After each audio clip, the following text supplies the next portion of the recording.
Ladies and gentlemen, welcome back to the Nashville Tour Stop Podcast. Sitting in Casa de Phyllis today is Mr. Tommy O'Keefe. What's up, man? Welcome to the pod, buddy. I'm good, man. This is my second or third podcast, so I'm actually a little nervous right now. Thanks for coming on today. So I start every episode by asking how we met, and we talked about it before we started, but we don't really remember like the event of meeting each other, but it had to have been at Belcourt, right? Yeah, I think I just had a buddy like Alex Schofield or somebody was playing Tour Stop, and it would have been like 2018 or 9, probably 2018 and I just walked up to you, I think, and I was like, "Hey, man, I was like, this dude's nice." I was like, "Can I play her?" And he's like, "You're super cool." You know, some people are kind of snobby, and especially at that time, and I mean, you were really cool. And I think my first time playing Belcourt was before that, though. I like filled in at like a different like Sunday night round. That's cool. And it was literally like the three guys on stage and the bartender. That was it. And I had written at that point, that was like my first month in town. I think I'd only written like six, like I had like 8. So I've probably written 12 songs and I could play like 8 of them. And we end up like having the whole time. We had like 3 hours to fill. Shit, I got to play these other songs that aren't great. And they're all, not all terrible. They're all songs you came to town with. And I was with like Nick Halstead and a couple other guys. And they had all had great songs and like have been in town. And they were playing all these songs. And I'm like breaking out these like, old songs. But it was fun. So that's kind of. So when did you move here? So I came here in between my junior and senior year of college at Nebraska. Go Big Red. Did you go to Belmont? No, I went to Nebraska. Oh, but you moved here? So I came here for an internship summer, like in between my junior and senior year, just for the summer. And honestly, just spent the entire time like trying to meet as many people as possible. I was not good. I could hardly, play. I had had written probably 6 songs ever. Yeah. And but I just was kind of like trying to see if I could like actually, want to do it for real. And then obviously just fell in love with the town and then went back to finish college my senior year and then graduated and moved here. That's exactly what I did. I visited once and I was like, okay, I got to go back. Yeah. And I think I remember a month in, I was at like a CMA. I was at like, it was like a Tuesday night at Tin Roof on Demumbrian Street, and there was like this like big round with like Libra, called, the Revival. Yeah, but it was like I think it was Revival's like band thing. Did they have the band thing there? Was it Bus Call? They had a full band thing in the parking lot behind Tin Roof. Do you remember that? Okay, I do remember that. I don't think they do it anymore. They don't. They definitely don't do that anymore. It might not have been Revival then. And it was like Michael Ray, like Lee Bryce, all these people, and I was like drunk, and I snuck into VIP, like followed somebody in, and then just like hanging out with all these people, and I was like this just idiot college kid, and I don't know. I just remember that moment being like, where the hell am I? And like, this is the coolest town ever. It feels like a dream because sometimes you see these like, okay, so for example, I saw Brad Paisley playing in the parking lot behind Seagale Publishing once. And that was right after I moved here. And I had that same response where I was just like, what is happening? Dude. Like these famous, like, megastar musicians are playing parking lot concerts. I know, and that's the kind of weird thing is you don't get until you come here. I think it now.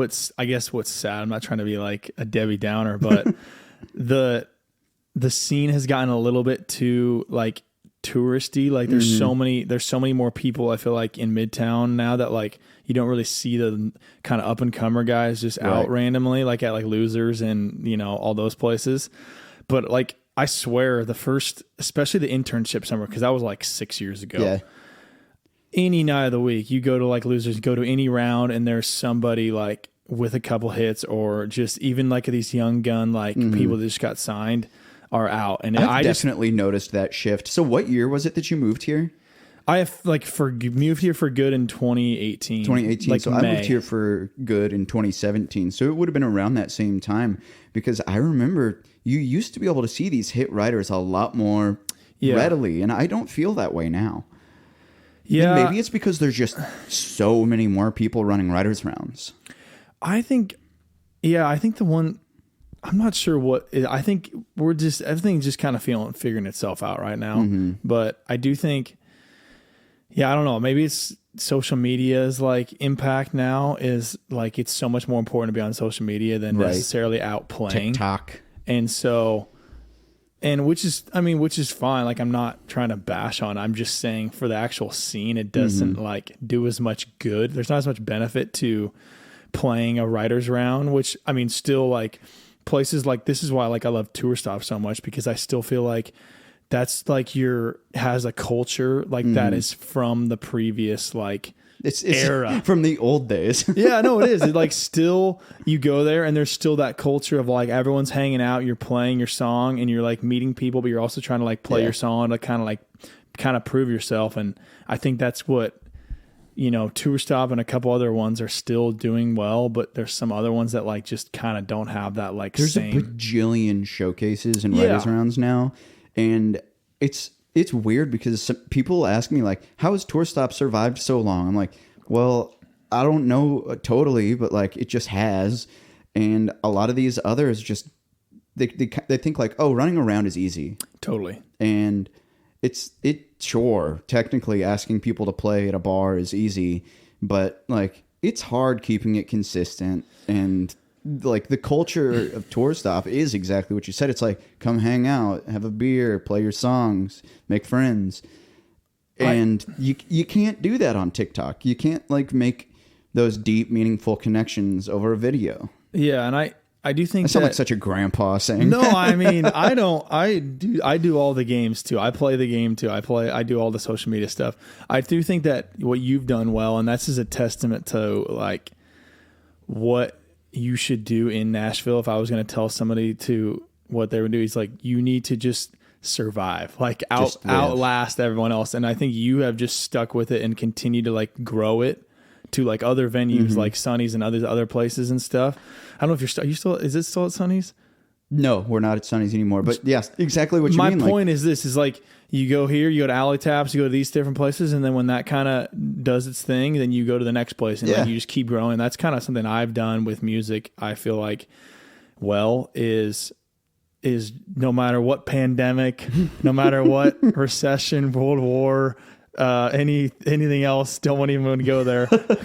But whatever happens with that, you just kind of got to keep going and keep pivoting and keep developing, because it's just the way it works. You have to. Like, it's just about like surviving. People say Nashville's a 10-year town, and like, yeah, sure, it takes 10 years to make it, but I don't think that it's like it takes 10 years to make it. I think it just takes 10 years for the people who give up, for the lack of a better term, just give up. And then the people who didn't are still there. Mm-hmm. Like I've had that same thing. It's like, there's a lot of times when I could have just given up on Tour Stop. It would have been easy. I could have gotten a job. I mean, I've been offered jobs since I've started Tour Stop, which is crazy. But it would have been really easy to just take that really comfortable salary and benefits package and put on a suit every day. Yeah. But that's not fulfilling. No. It's not what I want to do. So I would rather try to do the thing that is fun. Yeah. And have that certain level of uncertainty, It's like looking for buried treasure. I just want to find the treasure, and just every day I go by, I'm like, oh, this might be the one. Yeah. That's kind of, I actually kind of look at it similarly. I think I always look at it as a, like, it's like you got this slab of marble and you're sculpting, like you're just chiseling away, and you don't really know what you're doing, especially when you first start out. Mm-hmm. But you kind of just chisel away. You literally just are meandering. You have no idea what you're doing, just kind of chipping away at it.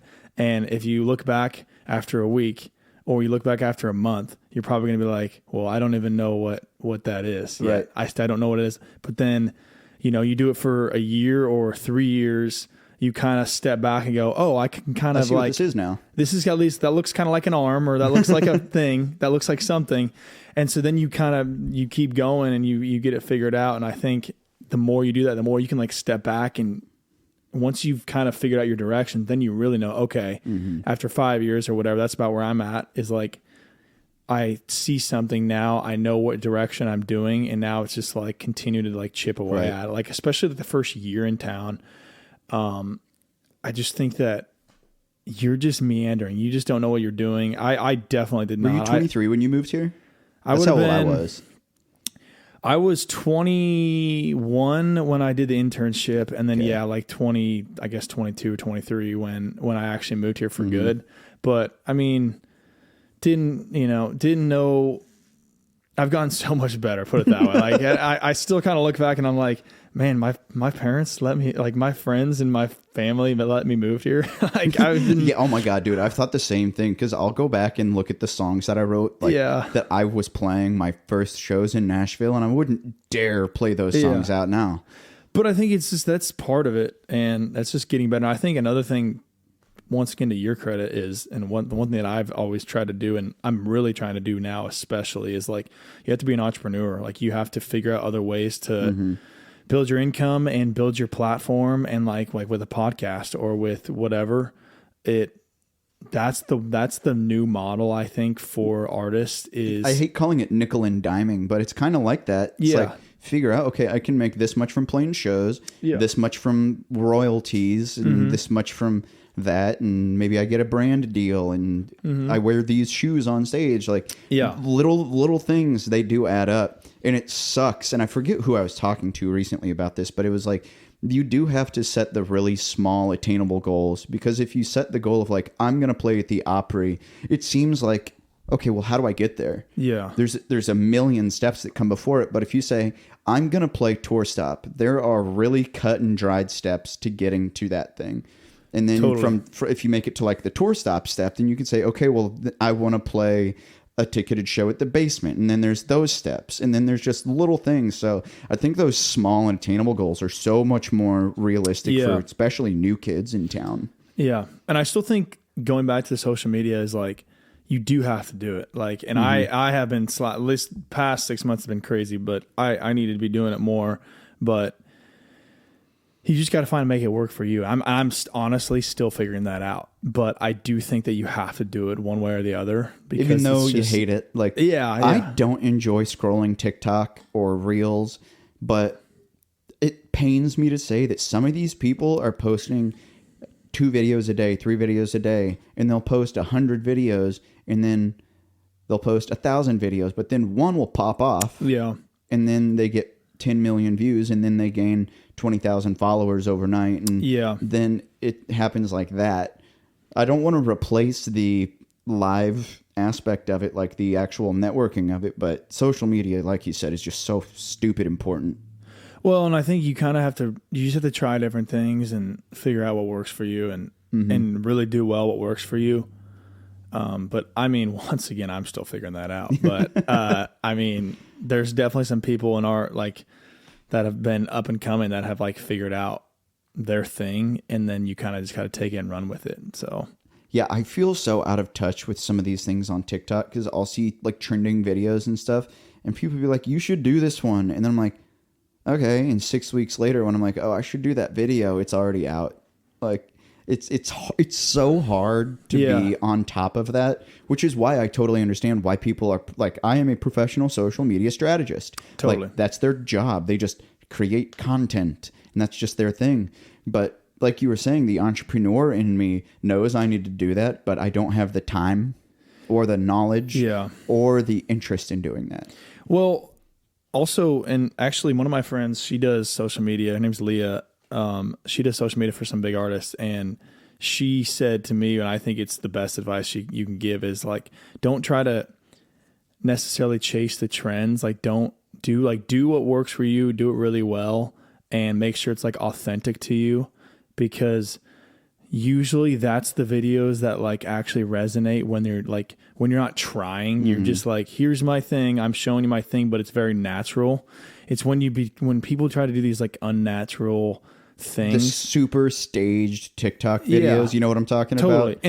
But sometimes it works for those certain people, but that's usually because it's kind of part of their personality. And like, not stage. I'm just mean like it when it feels natural. That's usually the videos that do well for that person, right? And that still applies to any sort of trend. It's like it just annoys the heck out of me when I see a dude posting a video sharing my song with my ex-girlfriend, and then 3 videos later, it's like sharing a song with my brand new girlfriend, and it's the same chick. Like, yeah, like come on. If yeah, at least pick one or the other. Yeah, I think some of that is just. I mean, that's just the internet. I don't think that's necessarily. Did you see the videos with the mini mic that were up for a while? Like somebody, like it was this Amazon Wasn't SJ USB doing that? Yeah, it was like the size of a pinky or something. I saw those and I was like, that's cute and funny. But then I was like, by the time I order this and start planning people to do it, this trend is going to be done. Well, and like it was your phone. It was like everyone had their phone. They use like the mic on your phone, which is honestly, I mean, just I don't as good. But yeah, I don't know. There's an interesting. It's just a weird time to like.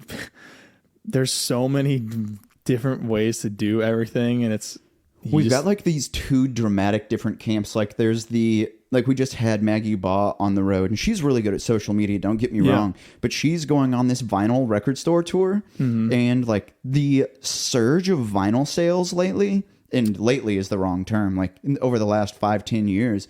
And so that's like super old school. And then TikTok being the super new school. And I'm like, where is everything in between that? Yeah. Like, where is the normality between like going on the road and selling literal records versus being a TikTok star? I don't know. I do think you just have to like throw everything at the wall, see what sticks, and stick with it. Like, go like, continue to adapt to whatever the society is throwing at you. I mean, Cooper Allen, he's done such a good job of not only does he make like TikTok work for him so well, but he is, I think, better. He's a hell of an entertainer. Well, I think he's done better than anybody else of taking that, but making it into his show. And does he do the mashups live? He does the mashups live, but he even like that's fun. He makes his songs. The songs are fun, and like everything about it is so. It's such a fun, entertaining like show, and I don't think many like social media people can do it that well. Like I mean, I think it just depends on who you are, but I think he does it better than anybody else. It's just part of his personality, like you were saying. It's just It's not a facade. He's not pretending to be that dude. He's just that dude. Yeah, and it works so well. And like that's a prime example of, he's not trying to force it. It's just part of, how he's as an entertainer. And that's why his show is so good. I don't care what anybody says. A rabbit hole. I think it was on TikTok the other day, because I do still try to scroll through and kind of see what's up.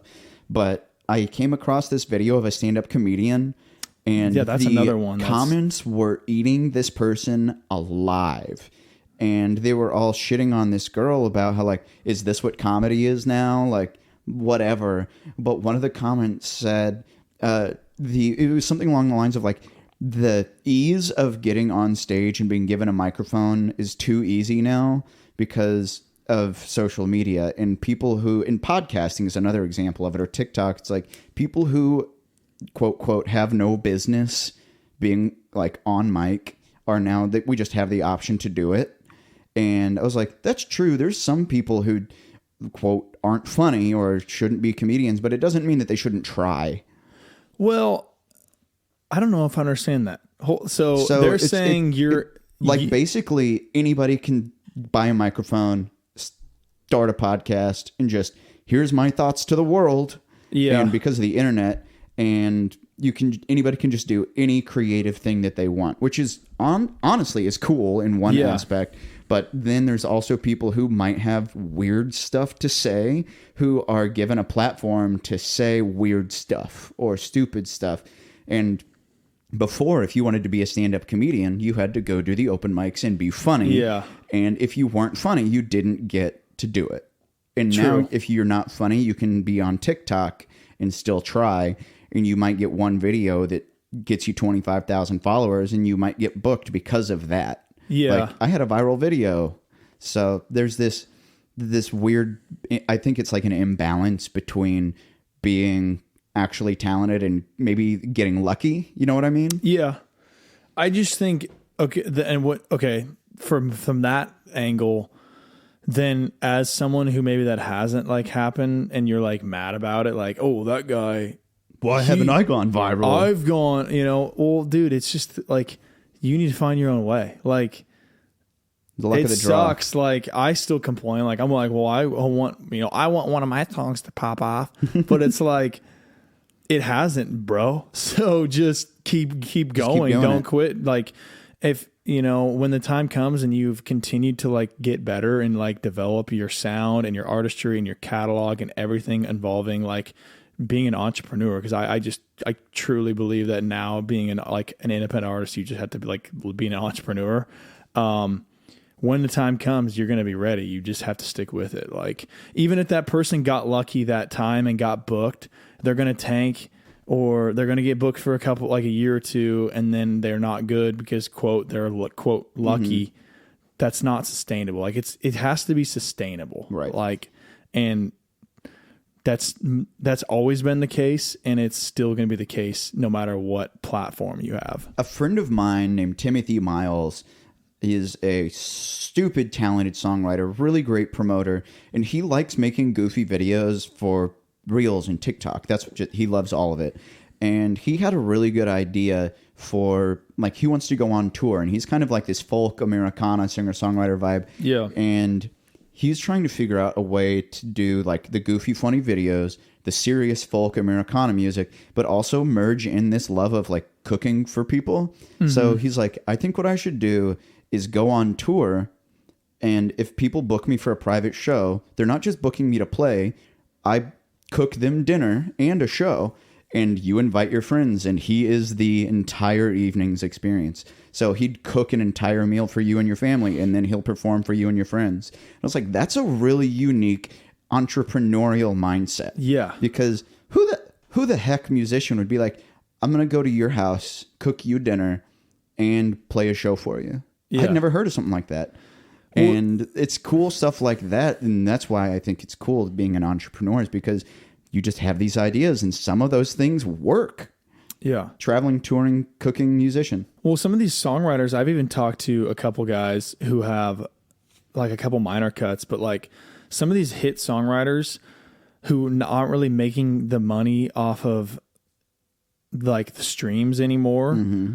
What they're doing now is they have access to these like corporate private events. So they're like, they'll have a couple hits. So like, let's say they have like 4 number ones or 4 hits or whatever, or even 4 just big cuts with like big artists that are like, name dropping type artists. Even if they if it's like an album cut, so they're not like actually making that much money. If you get a Morgan Wallen album cut, you still have a Morgan Wallen cut. Exactly. And so, but what they'll do is they play these like golf courses and like corporate events that just want these writers rounds with like hit writers, and they're getting paid like thousands big of dollars time money. For that stuff. And the whole point I'm bringing this up is that's a way of like taking the music concept, having like great songs, great craftsmanship, but also turning it into like where you can actually still pay for money. Your groceries. I saw an article, it might have been this morning, that Spotify announced they're creating a threshold for artists that if you don't get a certain number of streams, they're not paying anything. And I don't know if that's real. It was one article. It could be fake. But could you imagine the just exodus of independent musicians? It's like, why would I give my music to Spotify if I literally don't get paid anything for it? It's egregious enough that they only pay 1/10,000th of a cent already. I will say this, man. I actually I'm going to take the unpopular opinion on this. Mm-hmm. You don't get. I mean, as an independent artist, unless you're really clearing streams, you're just flat out not making your money back, or like you're making maybe enough to pay for your recording, but by the time you like produce, like do everything. So to be honest, like if that happened and it eliminated people who are like kind of saturating the market, then I might be into it. I'm not against it because I'm already not like I'm once again I have good stream numbers. That's a good point. Solid. I hadn't considered that it might eliminate the people oversaturating the market, because that might come back to the, okay, if you have a podcast that's not getting X number of streams, we won't carry it. Maybe that's another thing. So it gets rid of the people who aren't, I don't want to say not doing well enough, but that might be a valid thing. It's so saturated. Like everything is so saturated, even social media, even TikTok, everything is so saturated, and everyone's like, it's becoming like cannibalized because there's just so many people doing it. And once again, this comes back to just sticking it out and like adapting and adjusting. If like you're truly all in, then you're just going to figure out a way to make it work for you. Yep. And so honestly, unpopular opinion, if that happened and that eliminated maybe people that are kind of like in the way, I mean, I'm not necessarily against it because I'm not banking. I mean, I love getting the occasional $100 royalty check from CD Baby, every couple months, but it's really just not. I put my music out there to get it out there. So if I'm making a little bit less money, I think I'll be all right. It's just no sweat off your back. It's like, because you're not relying on it anyway. And if you are relying on it, unless you have massive numbers, but even then, if you have massive numbers, you're probably a full-time artist. If you can get 1 billion streams on a song, you're probably doing okay anyways. Yeah. So like, I just think that if you're really in, like all in, and that happens, once again, just be like, okay, well, you're still getting your song out there. And I don't know, I feel like Spotify is the best, like, it's so accessible. Just for independent artists, it seems like the place where they do the best and like get this attention or get some kind of thing pushed towards them is Spotify. So you just don't rely on the streams because you're not making any money off of it anyway. Nobody's going to say, oh, I found you on Deezer. Exactly. Yeah. I just submitted a song for distribution next month, and I click the do it all even unpaid for the streaming, because I want the song out there. I didn't put it out there to get my money back on it. I put it out there to have it out there because I love just make it available. Exactly. And you make money off of shows and selling t-shirts, so if I get to play it live and they know the song, then that's going to help do your thing. So well, let's take a quick break, and we'll come right back with Tommy O'Keefe on the Nashville Tour Stop Podcast.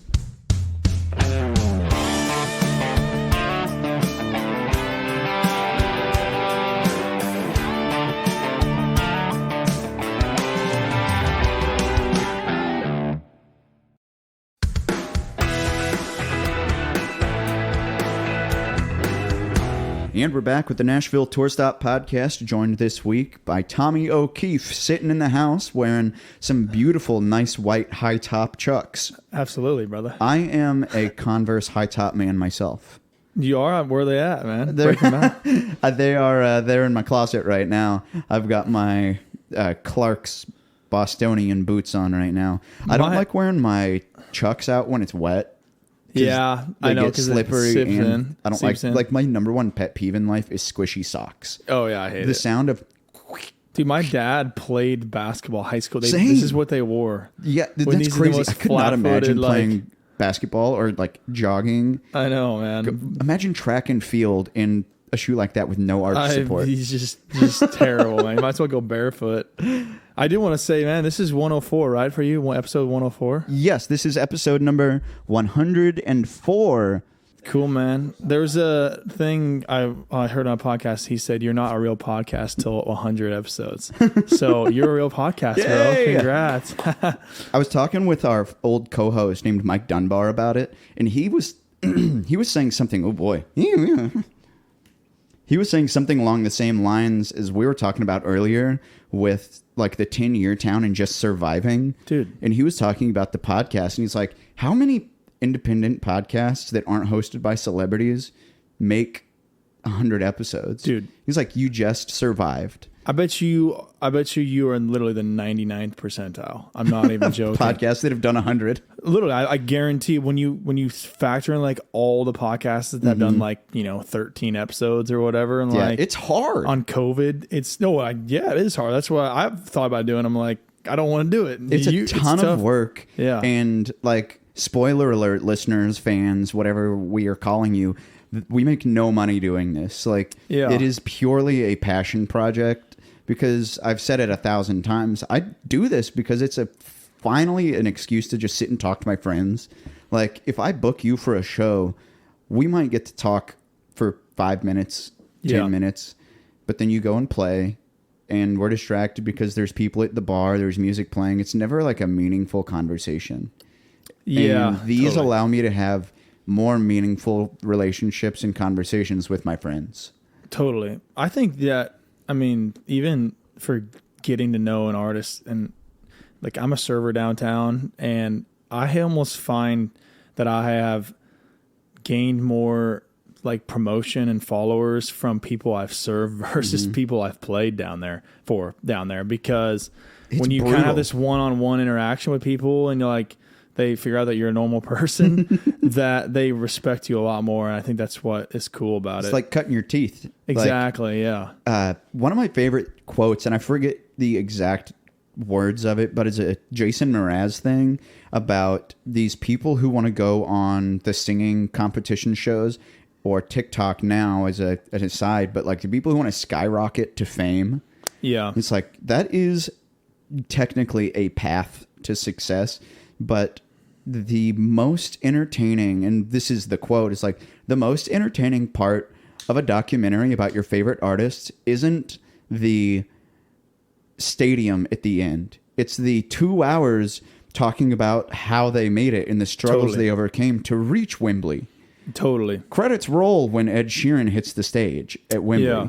Like, but people want to see when he was playing to the bartender at Belcourt Taps. Like, people are more interested in the struggle than they are in the success. Absolutely. And just also being like a normal person. Like, I think that one of these things that's like popular on TikTok, or not TikTok, like Instagram even, is they'll do like concert recaps, and it's like just like this like edit of them playing and they're strumming their guitar and the lights are going. That's this quick thing, and honestly, they all look the same. And I skipped through all of them. But when sizzle reels, but when it's like them like walking around the fair and they're shooting a little carny game or like getting a win, like doing something funny and like fun, and it's not like all chopped up and edited. That's actually when I pay attention to the video. Yeah. And I just think that's kind of one interesting. of the only videos on my personal TikTok that ever did well was a video of Tori Grace sending me corn dogs on my birthday.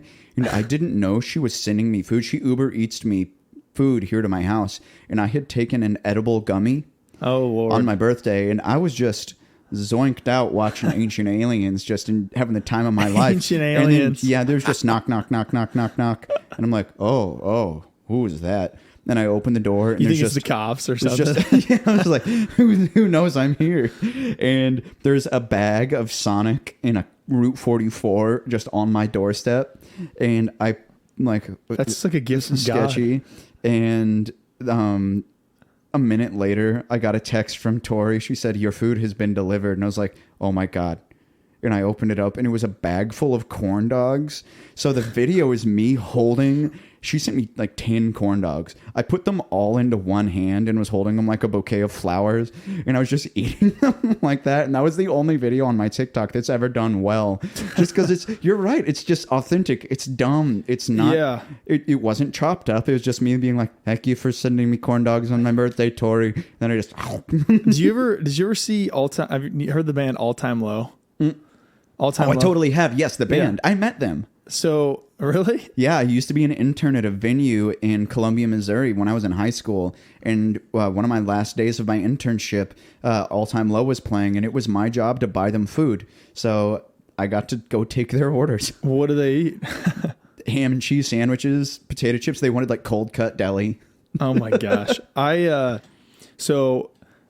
I was like my high school like teenage angst band was All Time Low, and their documentary, like straight to DVD, we watched, and it's the entire documentary is just them like screwing around, in parking lots and like causing mischief and like just being funny, and I think like that's what people want to see versus like a super produced humanity.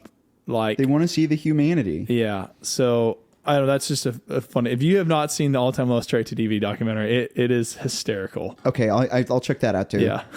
I do love those music documentaries, but some of them are just they get to the success too fast, and it's like the guy who owns Whiskey Jam, Ward Gunther, posted on the Whiskey Jam Instagram not long ago, and I think that it was a photo of Chris Stapleton, I think, but it might have been someone else playing in a coffee place.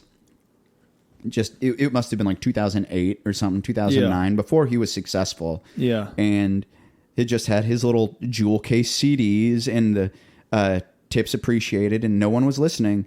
And he's like, he's a survivor. He's like, every successful person, or I say almost every successful person, every musician has played that gig that no one cared. And it's fun for you and I as musicians and starving artists, so to speak, to see that, to be like, okay, this is one of the steps to that thing.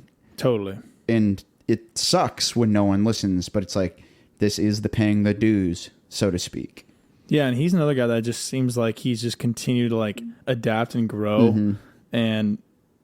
And I'm kind of I am gonna just, I'm not gonna lie, I'm sad to see Whiskey Jam go downtown, but I will say this, like, he clearly has just over the course of whatever 10 12 years now has just, you know, moved to venues and done the outside shows and updated merch and has done so many different things and done podcasts and all that stuff, and that's just a testament. The next thing is probably going to be shutting down Broadway. Yeah, like, I mean, honestly, they probably will do like a freaking the Whiskey Jam Festival. Yeah, because if they can bring whatever that parking lot at Losers was, 2,000 people or something, they could probably shut down Broadway and get big artists to come do big shows. Yeah. And it's just wild to see, you know, that's just a prime example of like, Ward, I love you. Sticking it out. Yeah. Shout out. It's so weird being a promoter of like what I do, because I do have people come up to me and be like, how are you and Ward? I'm like, we're friends. We're fine. Yeah. And people like in their head imagine that we're like cutthroat. I'm like, no. Nothing about Nashville or like most of this town. Like, we're buds. We know each other. We may not hang out. Like, Ward's not going to invite me out to dinner with him and his wife, but we talk, we text. Like, in 2020, we used to do this thing called the Promoter Summit, where me and Ward and Matt Burrell of In the Round, I think it's called Outside the Round. Another guy's just doing so many cool things. Bus Call and all these show promoters, we'd get together and talk about the artists who've played our shows and who's doing well. And it was a really big compliment to me, because Ward at that time said, oh, I look at the tour stop lineups to know who I should book for Whiskey Jam. And I was like, no shit. Yeah. Awesome. Yeah, it's a cool thing. And yeah, like to your point, it's not a competition. Like, it's not. When your friends make it or whatever, that's awesome. It's good for you. Yeah. You know, if you're around, like, there's people who have egos, and that just does not last. Like, once again, it's not sustainable. It's, if you have ego and your buddy or whoever is making it and you're not, and like, it's, if anything, the people around you are making it, you are going to eventually like make it too. And I feel like Joe Rogan, I think, talks about that with comedians. Is like, it's a communal thing, and the more your camp rises, the better it is for you. Don't like get all jealous and butthurt and people just want to do that because they're insecure, and it's just not the way it should. It's really hard not to get on. jealous when your friends get a deal when you want one too. But I mean, how many times does, like, for example, when Priscilla Block got signed, she brought her co-writers into her band, and one of her, Sarah, like, they got Jones pub deals out of it, because she's just like, they're my friends. These are the people I want to write my songs with. These are the people that wrote my songs that are popular now. They should keep writing my songs because they're the ones helping me do this. Yeah. And you don't want to, if it's not broke, don't fix it, you know? Yeah. It's like, bring your people up with you. Totally. I love that. And that's one reason I love Nashville. It's so collaborative, communicative. Communal, yeah. Communal, if that's the right word. Yeah. The community in Nashville is real. But let's talk about your music, Tommy. You're a songwriter yourself. We haven't even mentioned that. You're a singer-songwriter. I am, yeah. Would you give us a like an elevator description of what your genre, your flavor of music is, just so the people who might not have heard you before can get an idea? I mean, I definitely. So Kenny Chesney had a huge impact on my music journey. My friend Jared Jackson is the one who in high school he showed me Kenny Chesney. And my parents, like, I was not raised on country. I was not either. My dad hates country, and but I loved music, and my parents loved music and really pushed me to do music. But yeah, once I got into Kenny Chesney and then like Eric Church, and we had this big fair called the Adams County Fair. It was like our county fair, but it was a big, like, they had huge acts. Like big Eric Church fair. Played it. And that's where I went to my first couple concerts and just saw like all these up and coming country artists. And now like they're all, big time artists. And that's where I kind of fell in love with country music.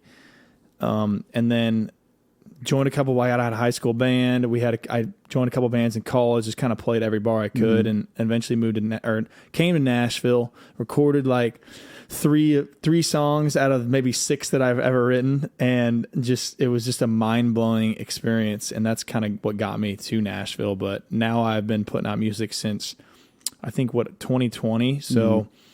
Kept several years, but yeah, I got a new song coming out in December, and just what is the new track called? The new song is called "Tell Me Something I Don't Know." Tell me something I don't know. Yeah, what is the story behind this song? It's kind of just like a cool groovy vibe. Going back to your question, like what my music sounds like, I would say it's kind of that like Kenny Chesney, but also has like a John Party kind of Western feel to it, and kind of that more like early 2000s country vibe. A little bit, yeah. Depending on the song. You don't give me big stadium pop country vibes. Yeah, no. That's not what you do.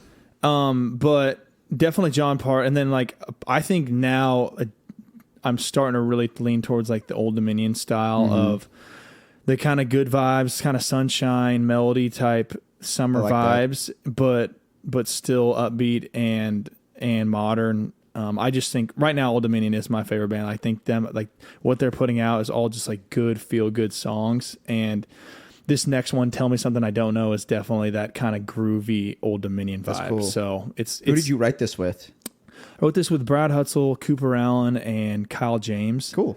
And they've written with me a bunch of different. I just put a song out called "Then There Was You," which they wrote with me, and a bunch of other songs. We have another song, like 2 more songs coming out with that group. So I've kind of stuck with that group and a couple other little groups because we seem to be consistently writing great songs. We've been writing songs for several years now together. So those guys are all That's so really good. Cool. Cooper is amazing as an artist as well, and Brad Hutzel, he just got a Tim McGraw cut. And Kyle has a Cameron Marlowe cut. So so they all have some things going. They've all been in town, and Brad and Kyle, I can't believe they have so many. They've showed me their catalog, and they have so many hit songs that just have not been cut yet. It's wild. So I'm gonna definitely stick with those. The Walk-Ons is that's cool. Their band, but shout out to the Walk-Ons. Man, I love finding people who have those pockets of like, these are the people I write with. And sure, you can tangent off and have a write with somebody else, but like, you have your core group. And that's one of the hardest things I found about moving to Nashville early on, is like, who is my core group? Yeah. Because when I first moved here, I didn't know who I was as an artist. So it's hard finding those people who you really vibe with, because I don't even know what I want to do. But As soon as you stumble into like, this is my thing, then you find the other people who are like, this is our thing. Totally. And Nashville Tour Stop, I think, is a good, you go to Nashville Tour Stop and you speed date for co-writers. And then that's how I describe it. I've never heard that. That is what I describe it as. Is like, I would say the model for like someone who's just never moved and doesn't know what they're doing or what they should do. They should literally go to Nashville Tour Stop, and you just meet everyone you can, play it if you can. But even then, just if someone plays a good song, like, go up to them, say, hey, I like that song. Hey, quote, we should write sometime, bro. and then you just like speed date for a while. Like I think my first like 3 years is just completely writing with anybody I could, and like you're literally like speed dating. You do really have to do it that way, because like early on, I had a co-write with Joy Beth Taylor, who's got a deal with, I think it's Sony or Warner Chappell or something now, and I loved writing with her, but she didn't necessarily love writing with me, and that stinks. But it's all to JBT. the tune of like we everyone tries finding the people, and I have my people now, and a friend of mine named Coley Kohler is one of those people for me. Yeah. I've written with her maybe 25 times, and she and I have, I think, 22 songs that we've co-written together now, and it's like, it's really cool when you find those people who just click in to your vibe, your songwriting style, whatever. Yeah, and even with those guys especially, we don't have a bad time writing. Like, and even if you don't get a song, you enjoy being with your buds. Yeah, so there's times where I'll write with them and we won't get anything. Usually it's not. Usually we get something, but sometimes we don't get anything good, and it's still just like, and I enjoy hanging with them, and there's not a big pressure to get something good, which I think is a huge reason why we get things good so often. Is there's no pressure versus, especially early on when you're trying to like meet the right people, you're trying to like, we got to make sure we get a good song, because it's just like speed. It's just like dating.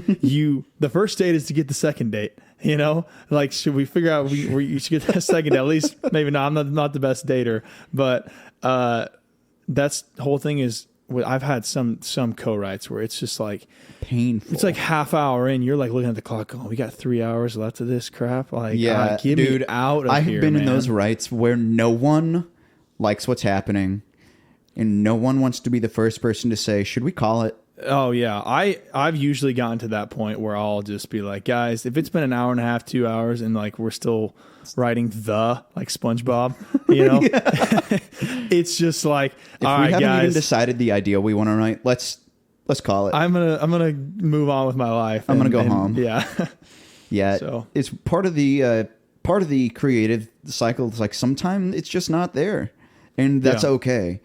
And forcing yourself. God, this is going to be a terrible metaphor. Forcing yourself to crap. Totally. It's always bad. Yeah. If the song doesn't come naturally, why would you want to force the feeling of unnatural or unnaturality? You know what I mean? Totally. Nah, people can totally sense when something sounds ungenuine. Totally, yeah. And it's really great when you finally find those people who understand your personality and your songwriting style. And then if you're all not feeling it that day, you're not mad at each other because you didn't get a song. You're just like, and we didn't get anything this time. Totally. We still like each other. We're still buds, and we can do this again another time. We're usually just shooting the crap to like what we're doing right now is just like, man, we're talking about our music.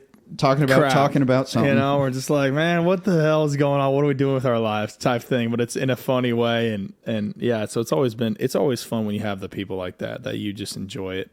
That's also why I like playing Nashville tour stop, because I feel like most of the vibe at it is you're playing your song and it's laid back. There's no like expectation versus, you know, you can play these rounds. You want to do well, but I'm not going to be like, bro, that sucked. Yeah. I'm not going to heckle you from the audience. It's an encouraging, positive vibe, which is what you need, instead of maybe people in the audience with their arms crossed going, oh, well, it's not that good. It's like, and I won't name names, but I've been to the shows where I've seen people like get not booed, but like laughed at from the audience onto the stage. I'm like, cut them some slack. Like, yeah. Like maybe it's this person's first time playing and they're nervous. Like, don't be an ass. Yeah. Plus, it's like, we've all been there. Yeah. Oh my God. Like, where was the first place you ever performed in Nashville? Bluebird and Douglas Corner Cafe was for I called 43 times on the way. This is right when I wasn't even 21. I was 20. And so I couldn't even get into half the bars, but I had recorded my first EP called Taking Chances, you know, and, edgy. Yeah, totally. And, it was good though. It was like a mind blowing experience for me. It was like when I was like, okay, I could actually move here. And so then I think it would have been the following like August still. So this would have been this would have been going into my junior year of college. And I just came back and like took my mom, like let me use her car, and I drove to Nashville. And on the way there, I called like the open mic for Bluebird. And this is like still when Bluebird was like blowing up, but not to where it is now.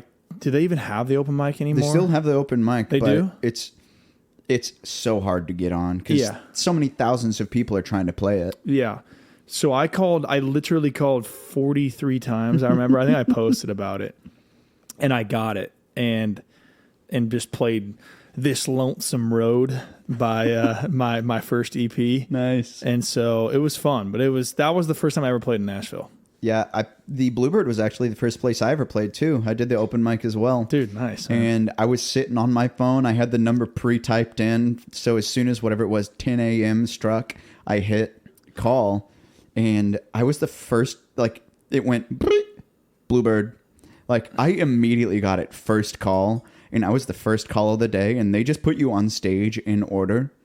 And so you're the first one on? I was the first person on. Awesome. It was awesome and mortifying. Don't you have to stay there though until it's done? You have to stay there until you play. Technically, you're supposed to stay there until it's done. So I played first, and then they say, if we have time at the end, we'll call up people randomly to perform a second song. So I was like, hell yeah. So I stayed, and they actually called me up to do another song. Nice. So I was like, I don't suck. There you go. Yeah, then Douglas Corner was another one where that one was a little bit easier to get on, but it was like a 4.5 hour like super thing. long. So I think I waited 2 or 3 hours, sat in the bar. You can't drink. By the time you actually play, you're just like, get me out of here. But that's the one thing, man, I don't miss. I still go to some rounds from time to time. The one thing I don't miss is like, when you don't know anyone, you're just trying to be in there. Like, you're just trying to meet people. You just have to sit there and try to work up conversations and try to meet as many people as you can. And it can be brutal. Yeah, it could be brutal. Yeah, that's the best way to describe it. It's brutal and it's lonely, and a lot of people are nice, but it's hard to get people who actually want to like sit and talk like this. Exactly. So. That's one of the things early on with Tour Stop. I was like, I got to make this as chill as possible. Totally. And even if it's at the expense of, I don't want to say talent because that makes me sound like a douche, but it's like, I don't want, even if it's the biggest mega songwriter, if this person who's a jerk wants to play and this person is going to be a jerk to everyone, that kind of just trickles down. And I was like, I don't want people to associate my thing with people being mean. Totally. It's like, I want people to associate my thing with just like, nice people are here. It's low key. You're probably going to see some of your friends. And it's like, and Aaron will be nice to you. Like, I'll be there. And if I sit and talk to people who are awkward all day long, that's what I'm there for, because some people just need a buddy. Well, and I always resonate with people that I can talk about normal stuff with, like football and other stuff, because otherwise you go to Midtown and it's the same conversation over and over again. It's hey man, how's it going? Cool, man. What are you up to? Oh, just working, putting out songs. And it's like, oh, just got a new single coming out. Oh, cool. It's like, I don't really care. I've had that conversation a million times. So have you. I got a single coming out, and I mean, you got to do it, but I tend to, when I can meet somebody up and be like, how's the family going? And then it's, like I'm giving them crap about their football team or whatever. Like, I would so much rather come up to you and say, how's your sister Emily? Because you're going to be like, you remember my sister Emily? Yeah. I do. You do. It's like, I love being able to do that because I do give a shit about my friends. Exactly. So, yeah. So it's a good, once you find your crew, it's a lot more. Find your crew. That's good advice for anybody moving here, is just find your crew. Find your crew. And once again, once you have your camp, anybody who's on the rise, it's going to help you, and you just continue to work it. So, well, what is the release date of this new single? So Then There Was You came out October 3rd, which was Mean Girls Day. That's why I picked it. It's October 3rd. Nice. And then, so go check out that song. That's on all platforms. And then Tell Me Something I Don't Know is coming out December 2nd, which is my birthday. That's just a couple days away from here. Yeah. So my birthday is December 2nd. So happy early birthday, if you want to give me a lovely birthday present, you can share the song. But your birthday's coming up in 2 weeks, My birthday's right? coming up here too. So there we go. Happy Happy Scorpio season. Is that what it is? Go. I don't even know. Seems like something a girl on Instagram would say. Probably. Well, Tommy, thank you so much for coming on the podcast today. I got one more question for you. All right. Outside of the music industry, Nashville's a cool freaking city. Do you have places you like to go for someone who might be visiting, or just for people who live here and might want to check something out? Do you have places that you'd recommend people check out? In like kind of outside of Nashville? Yeah, in Nashville. And, I mean, it can be a venue. Like if you dig Live Oak or whatever, tell people to go there. But if you got restaurants, bars, venues, parks, anything you like to do, I like to get everyone's perspective on what they enjoy doing. Leaper's Fork, for sure. If you have time, if you're in Nashville, either like rent a car or whatever, but go to Leaper's Fork. There's a distillery there, but not even the distillery. There's like a cute little town with a little bar, and it's a music venue, and it's just the entire drive out there is beautiful Tennessee countryside. It's about 40 minutes west of town, right? Yeah, like southwest. Mm-hmm. But there's also, we go to Natchez Trace Bridge, and it's like this valley overlook, this bridge overlooking this valley, and it's very authentic Tennessee, you know, what I think Nashville is truly about, and what like just how beautiful Tennessee is in general. I think, you know, you want to get off the beaten path, that's the place to do it. So Leaper's Fork, and it's only, you know, it's probably 45 minutes. Great recommendations. So really cool spot, really cool drive. Well, Tommy, before we take off for the day, before we wrap it up, would you please give us your plugs, tell folks where they can find you online? It's Tommy_O'Keefe. At Tommy_O'Keefe is my Instagram and TikTok and all that stuff.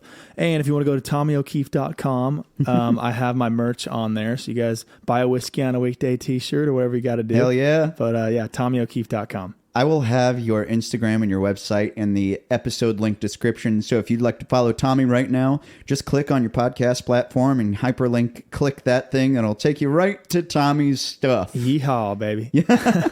Well, ladies and gentlemen, thank you so much for listening to this week's episode of the Nashville Tour Stop podcast. You can follow us on Instagram and TikTok at Nashville Tour Stop. You can find our complete show calendar on our website at NashvilleTourStop.com. So in the meantime, give Tommy O'Keefe a follow, and do remember that all roads lead right back here to the Nashville Tour Stop.